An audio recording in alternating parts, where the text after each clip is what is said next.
Bienvenue à toutes et à tous. Alors, nous sommes ravis de vous accueillir à cette conférence intitulée Les métiers de la mer, des métiers d'avenir. Également très heureux d'accueillir notre partenaire, le pôle mer Méditerranée. Bonjour.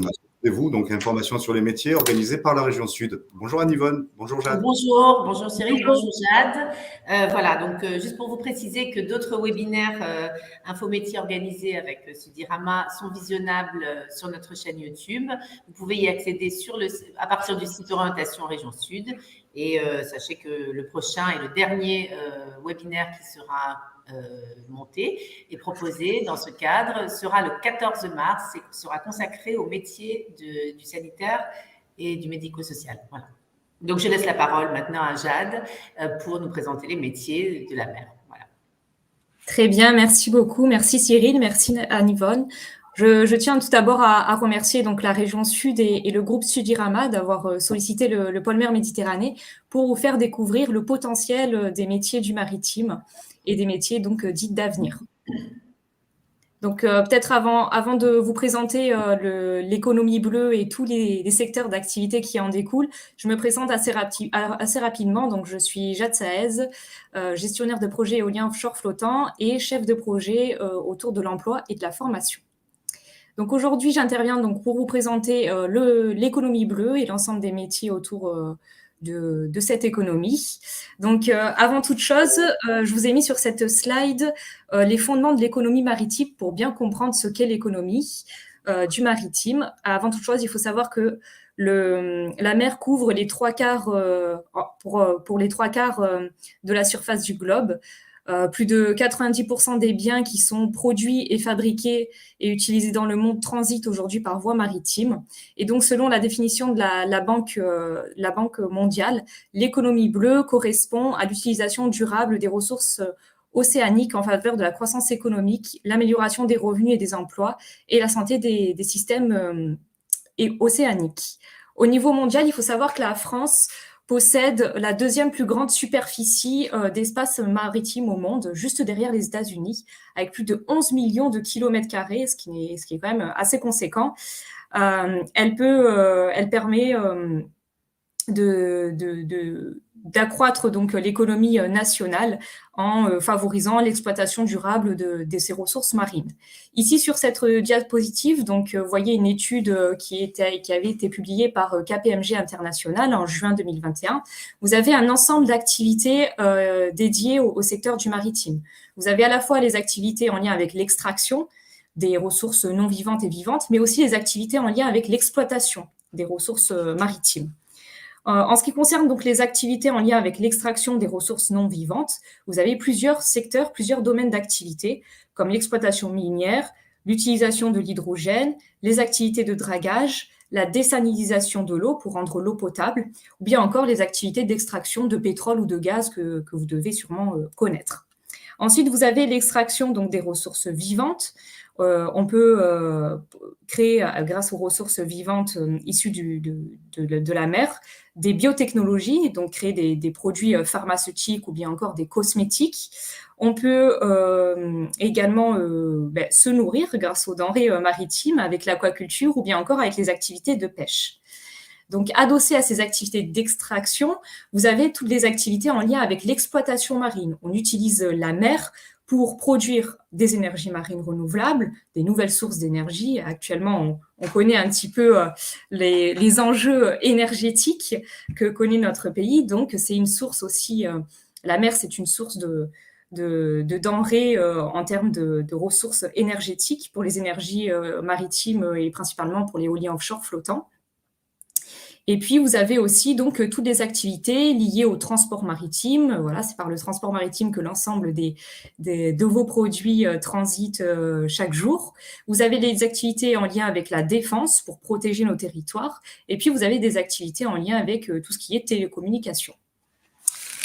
Alors, sur la slide suivante, je vous ai présenté les quelques chiffres clés de l'économie maritime pour vous permettre de vous rendre compte de l'importance de la filière maritime au sein de nos activités et au sein de notre économie. Donc, comme vous pouvez le voir, au niveau national, l'économie maritime représente plus de 360 000 emplois directs et génère plus de 91 milliards d'euros. ce qui est quand même assez conséquent. Si on inclut les activités en lien avec le tourisme, donc l'économie maritime représenterait plus de 450 000 emplois directs. Donc, sur ce graphique, vous pouvez constater qu'avec plus de 30 millions d'euros générés et 49 000 emplois directs, le secteur du transport et de la logistique portuaire est l'un des secteurs les plus porteurs autour de l'économie maritime en France. Donc ça, c'est principalement dû aux effets de la mondialisation. Adossé donc à ce secteur du transport et de la logistique, on a une seconde industrie qui est représentative de l'économie maritime, qui est l'industrie navale, qui engendre une forte rentabilité avec plus de 48 000 emplois directs et une valeur de production de plus de 12 milliards d'euros. Donc là, vous avez les deux grosses principales économies, deux grosses principales activités en lien avec le maritime. Et puis, vous avez des activités qui émergent, donc qui ne génèrent pas beaucoup de valeur de production en termes de milliards d'euros actuellement, mais qui auront tendance à se développer dans les années à venir et à embaucher massivement autour de ces domaines. Donc, vous avez par exemple l'activité des énergies marines renouvelables avec le développement de la filière éolien offshore flottant. J'y reviendrai par la suite pour vous présenter le potentiel de cette filière et les métiers, les métiers qui en découlent. Donc, n'hésitez pas si vous avez des questions, hein, je peux y répondre, il n'y a aucun problème. Il y a peut-être quelques questions, on peut peut-être s'attarder sur une question sur les métiers qui recrutent le plus dans le secteur. Là, on a vu des filières, donc des métiers qui recrutent le plus dans le secteur et sur la question des options aussi. La question de Nathalie, ma fille passe son bac international, elle souhaite devenir biologiste marine, elle a comme matière SVT physique-chimie, elle souhaite intégrer une fac. Quel parcours me conseilleriez-vous? Voilà, alors peut-être que ça va être développé un peu plus loin, mais… Oui, effectivement, les formations en lien avec l'environnement, je reviendrai par la suite, mais vous avez plusieurs universités qui proposent des formations autour de ces domaines. Donc, en région sud, vous avez les universités de Toulon qui se tournent autour de l'économie maritime. Vous avez CITEC, qui est l'école d'ingénieurs de l'université de Toulon, qui travaille autour de ces sujets. Voilà, vous avez énormément de formations autour de ce sujet. Pour les métiers, en ce qui concerne les métiers porteurs, je dirais que c'est les métiers en lien avec tout ce qui est transition numérique, transition énergétique et écologique, bien évidemment, puisque c'est l'une des feuilles de route au niveau national. Donc, c'est sur ça qu'on va armer nos forces dans les années à venir et sur lesquelles les entreprises vont se développer et accroître leurs activités. Donc, toutes les formations en lien avec la cybersécurité, en lien avec l'IA, en lien avec l'IoT, voilà, en lien avec tous ces sujets seront des formations intéressantes pour vous, puisqu'il y aura des métiers d'avenir autour de ces sujets. Et puis, vous avez les formations aussi en lien avec l'environnement, comme on venait de le citer, et avec l'énergie aussi, l'utilisation de nouvelles énergies, de l'hydrogène, des énergies décarbonées, notamment pour les navires, ou bien des énergies marines renouvelables, comme l'énergie de l'éolien offshore flottant, qui est une énergie nouvelle permettant donc d'accroître le mix énergétique français. Très bien, merci. Donc, je reprends la présentation juste pour vous présenter un petit peu le pôle mer Méditerranée et nos activités, ce qu'on fait. Donc, notre ambition, c'est de contribuer durablement à développer durablement l'économie maritime et littorale. Donc, on a été labellisé pôle de compétitivité en 2007 et on a 2 antennes, donc une en région sud et une en région Occitanie. À présent, je vais vous faire un zoom donc sur les filières du maritime pour que vous puissiez vous rendre compte du potentiel autour de ces domaines. Vous avez donc tout d'abord le domaine en lien avec la défense, sécurité et sûreté maritime. Donc là, notre objectif en tant que pôle de compétitivité, c'est de pouvoir accompagner les entreprises dans le développement de leurs projets innovants. Et pour ce faire, on les accompagne à accroître tout d'abord la performance de leurs activités d'intervention et de surveillance navale et maritime grâce au développement de nouvelles technologies. On les accompagne donc dans le développement de nouvelles technologies en s'assurant que la sécurité et la sûreté sont bien respectées et on contribue au développement de produits et de services multifilières pour la dualité. Donc, on a plusieurs acteurs qui sont majeurs en région sud autour de ces sujets. Vous avez Naval Group, vous avez la DGA, la Direction Générale de l'Armement, vous avez la Marine nationale, bien évidemment, avec Toulon, qui est la première base navale de défense française. Et puis, vous avez des entreprises comme Exail, donc, qui est l'ancien ECA Robotique et X-Blue, et l'Ifremer, qui propose des solutions autour des drones sous-marins et de surface pour pouvoir renforcer tous les aspects de défense et de sécurité. Si vous êtes intéressé, si vous avez une appétence pour ce domaine, sachez qu'il existe des métiers qui recrutent et des formations présentes sur le territoire. Donc, parmi les métiers, vous pouvez exercer le métier d'analyste en cybersécurité. Vous pouvez travailler également dans robotique sous-marine, comme je vous l'ai présenté précédemment. Et puis, pour ce faire, vous avez donc des formations qui sont disponibles dans l'aire toulonnaise principalement. Donc vous avez un master qui est proposé par l'Université de Toulon, un master MIR autour de la robotique marine, et puis vous avez des formations proposées par l'école d'ingénieurs ISEN INCREA Méditerranée en lien avec la cybersécurité. Ensuite, vous avez toutes les activités en lien avec le naval et le nautisme. Donc, comme on l'a vu précédemment, c'est une des grosses activités du secteur maritime, en plus du transport maritime. En région sud, on est plutôt spécialisé autour de 3 actions. Le maintien en condition opérationnelle des navires de défense, la construction et la réparation de yachts et la réparation navale pour l'industrie lourde, c'est-à-dire pour les bateaux de croisière ou les cargos de transport maritime. Donc, autour de ces sujets, on accompagne le développement de navires intelligents et connectés, ce qu'on appelle le smart ship.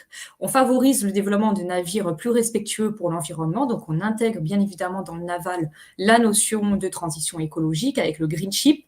Et puis, on accompagne les chantiers de réparation vers de l'industrie 4.0, ce qu'on appelle le smart yard.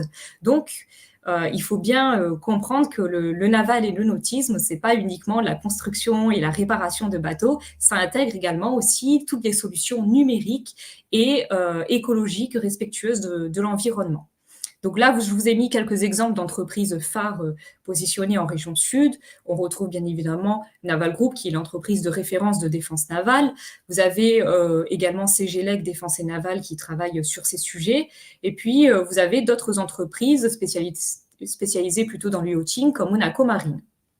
Vous avez des exemples de métiers, si vous souhaitez travailler dans le domaine du naval et du nautisme, que vous pouvez retrouver sur le site du campus des industries navales. Par exemple, parmi ces métiers, vous avez des fiches descriptives qui vous décrivent donc le métier de data scientist, d'architecte naval, d'électricien et l'ensemble des formations disponibles sur les territoires pour vous accompagner dans votre démarche. Et en plus, donc adossé au métier et aux formations du CINAV, vous avez le catalogue des formations de l'UIMM, l'Union de l'industrie et de la métallurgie, qui recense l'ensemble des formations autour de ces secteurs. Et enfin, sur Toulon, vous avez, si vous souhaitez faire des études un petit peu plus longues, vous avez une licence pro autour de la maintenance des métiers de l'industrie navale. Ensuite, donc vous avez le domaine des énergies marines renouvelables.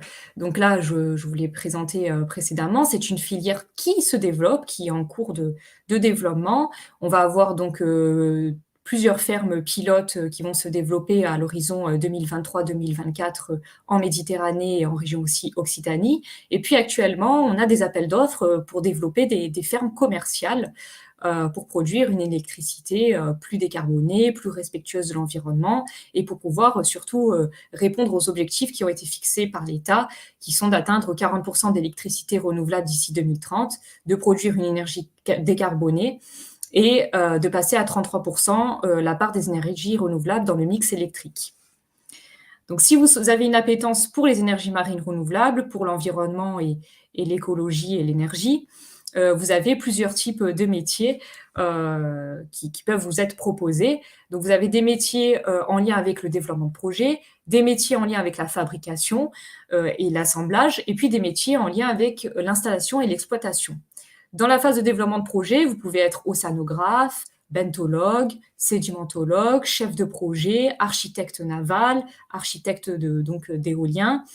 Dans la phase de fabrication et d'assemblage, vous pouvez retrouver l'ensemble des métiers dits traditionnels, comme les métiers de la soudure, donc chaudronnier, soudeur, tuyauteur.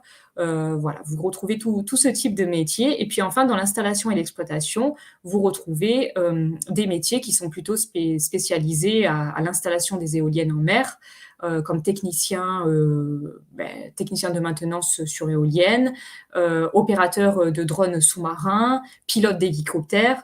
Voilà, ce sont des intérêts. Vous voyez qu'il y a une diversité de métiers autour de cette filière et il y a des formations qui sont là pour vous accompagner, comme la formation de l'École centrale de Marseille, qui propose donc un master autour des énergies marines renouvelables et de l'éolien offshore flottant. Donc ensuite, on a un autre domaine qui, lui, s'axe plutôt sur les ressources biologiques marines. On en a parlé précédemment.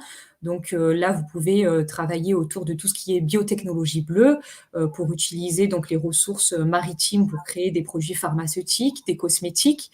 Et puis, vous avez toutes les activités en lien avec la pêche et l'aquaculture. Quand vous pensez au domaine maritime, en général, on pense de suite à la pêche et à l'aquaculture et à ce type de métier.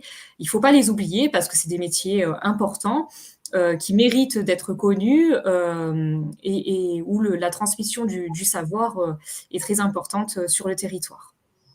Et là, donc, je vous ai mis un petit lien aussi pour retrouver l'ensemble des métiers si vous souhaitez vous spécialiser dans ces domaines. Et je me permets de relayer la relance de Nathalie qui souhaite avoir des précisions sur le parcours de formation menant au métier de biologiste marine. Voilà. Donc, est-ce qu'il y a un développement à la suite sur les formations en ce domaine ou est-ce que vous pouvez apporter une réponse? Sur la formation de biologiste marin, c'est des études en environnement, en génie marine, par exemple, que vous pouvez faire. Et bien évidemment, c'est des formations qui peuvent aller donc du BTS au Bac+5. D'accord. Est-ce qu'il faut faire obligatoirement une licence biologie et un master océanographie, comme elle a l'air d'avoir une information? Alors, tout dépend du poste qui est visé, mais effectivement, si vous voulez devenir ingénieur biologiste, par exemple, pour travailler dans les énergies marines renouvelables, effectivement, il faut obtenir un master, voilà, avoir un niveau d'ingénieur Bac+5 et plus pour pouvoir travailler dans ce type de domaine. D'accord. Et je pense qu'évidemment, la spécialité mathématique est utile, voire nécessaire pour accéder à ensuite ce parcours. Voilà. Tout à fait. Et puis après, il y a énormément d'entreprises qui travaillent autour de la biologie marine. Voilà, vous retrouvez des entreprises comme Créocéan, comme l'Ifremer, voilà, qui travaillent autour de ces sujets. Donc, vous avez quand même des possibilités autour de ce domaine. Toujours en lien aussi avec la biologie marine, vous retrouvez donc le domaine d'action stratégique autour de l'environnement marin et du littoral. L'objectif, c'est de pouvoir faire face aux problématiques de recul de trait de côte, de perte de biodiversité qu'on connaît actuellement. Et donc, pour ce faire, on a des experts qui travaillent sur le domaine, sur le sujet. Et on a des formations qui sont associées, comme par exemple le DU Restauration écologique. Alors là, ce n'est pas en région sud, mais c'est en région Occitanie, proposé par l'Université de Montpellier, qui permet donc de se former sur ce type de métier. Toujours dans l'environnement, je vous ai mis, donc je viens de citer ces deux entreprises, donc là vous avez l'image aussi des possibilités, des champs d'action que l'on peut faire quand on travaille au sein de l'environnement marin. On peut travailler sur des solutions innovantes, par exemple pour collecter des déchets. Vous avez la solution du petit robot IA10. Et puis, vous pouvez aussi créer des récifs artificiels en impression 3D pour de la restauration écologique. Et là, je vous ai mis aussi, donc, si vous êtes intéressé pour en savoir plus sur le domaine de l'environnement et si vous êtes sensibilisé à ce sujet, des documentaires qui sont très intéressants sur la préservation de la biodiversité marine, disponibles sur Netflix, si vous avez Netflix. Et sur les formations, est-ce que vous avez des précisions à ajouter sur les formations type à suivre, le niveau Alors, pour les formations en lien avec l'environnement, en général, c'est des niveaux de Bac+2 à Bac+5. Donc de BTS, DUT à des niveaux master pour travailler dans ces domaines, dans de la restauration. Est-ce que l'alternance est développée, l'alternance? Oui, vous avez des formations en alternance. Là, vous pourrez retrouver l'ensemble de ces formations, notamment sur le site du Polmer, puisqu'on a labellisé de nombreuses formations autour de ce domaine. Mais n'hésitez pas aussi à regarder les sites, les formations sur les universités, au sein des écoles d'ingénieurs qui sont spécialisées aussi dans le domaine. D'accord, merci. Et puis enfin, donc on arrive au dernier domaine d'action stratégique, qui est port, infrastructure et logistique, qui couvre donc un large spectre. Vous avez à la fois des métiers en lien avec le commerce, des métiers en lien avec le tourisme, des métiers en lien avec tout ce qui est activité logistique, et des métiers aussi en lien avec l'environnement pour la décarbonation donc des transports. Ici, je vous ai montré une petite liste de métiers phares. Par exemple, vous pouvez, si vous souhaitez travailler dans les activités portuaires, vous pouvez travailler en tant que douanier, être agent maritime ou bien encore capitaine de commerce. Vous avez donc des exemples de formation que je vous ai cités également. L'Institut de formation du Grand Port Maritime de Marseille forme. Il faut savoir que vous avez possibilité de vous former en formation initiale et continue. Et donc là, je vous ai mis 2 exemples de formation. Une licence professionnelle en management et droit du transport maritime, qui est opérée donc par l'Institut de formation du Grand Port Maritime de Marseille, mais aussi Aix-Marseille Université. Et puis, vous avez un certificat pro de technicien en exploitation et transport de marchandises. Donc là, c'est un petit résumé. Je vous ai mis un petit résumé de l'ensemble des activités clés du secteur maritime en lien avec la transition écologique, numérique et robotique. Donc, vous pouvez retrouver, par exemple, dans la transition écologique, les activités en lien avec les énergies marines renouvelables. Dans la transformation numérique, toutes les activités en lien avec l'IA, la cybersécurité, le spatial également. Et puis, vous avez des activités en lien avec l'exploration et l'exploitation marine, avec la dronisation des espaces maritimes et les activités de fonds marins. Là, je vous ai inscrit donc des organismes qui vous permettront de vous orienter, donc Pôle emploi, l'APEC, l'UIMM pour les métiers de la métallurgie, le campus des industries navales pour les métiers en lien avec la filière navale, le campus des métiers et des qualifications de la mer pour l'ensemble des métiers de la filière maritime, et puis l'association de la Tooling, qui est une association en faveur de l'emploi maritime. Là, vous avez encore d'autres types d'organismes de formation, comme la Chambre des métiers de l'artisanat, l'AFPA, et bien évidemment, n'hésitez pas à aller regarder sur les sites des lycées, des universités, voilà, pour avoir une vision des formations qui sont disponibles. Vous avez donc plusieurs universités, si vous souhaitez faire des études un petit peu plus longues, qui proposent des formations en lien avec le domaine maritime. Donc, Aix-Marseille Université, voilà, si vous souhaitez vous former en environnement, en droit maritime, Aix-Marseille Université propose des formations autour de ces sujets. CITEC, plutôt pour les formations en lien avec la robotique sous-marine. Et puis, vous avez aussi donc les formations issues de l'Université de Toulon, puisque j'ai effectué un master en économie de la mer et aménagement du littoral au sein de cette université. Et puis, vous avez aussi d'autres écoles comme l'ISEN-INCRA Méditerranée qui forment des ingénieurs en cybersécurité, par exemple. Très bien, merci. Juste relayer une question sur la différence entre BUT et BTS. Est-ce qu'il y a des précisions entre un DUT et un BTS. Alors, un BTS, c'est un diplôme qui est exercé au sein d'un établissement type lycée. Et puis, un DUT, c'est un diplôme universitaire de niveau Bac+2, donc qui a tendance en général à aller vers du Bac+3.